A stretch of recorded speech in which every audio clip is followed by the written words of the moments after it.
Танымал әнші жайлы жылдам ақпарат. Сәлеметсіз бе, қымбатты көрермен, арнамызға қош келдіңіз. Әлемде және Қазақстанда болып жатырған соңғы жаңалықтарды алғаш арнадığını біліңіз келсе, арнамызға жазылып өтуді ұмытпаңыз. Әнші Ерке Есмахан екі ұлының күтушілеріне бағалы сыйлық беріп қуантты. Өнер иесі Instagram желісіндегі сторис жариялап, көмекшісінің туған күнімен қалай құттықтағанын айтты.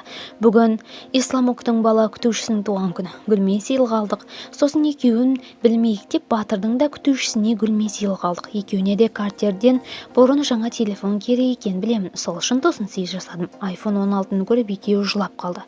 Алғаш рет iPhone ұстап тұр. Екеуін жақсы көремін. Ақ көңіл, адал және қанағатшыл адамдар, деп жазды әнші. Жел қолданушылар әншінің жомарт мінезіне сүйсініп түрлі пікір қалдырған.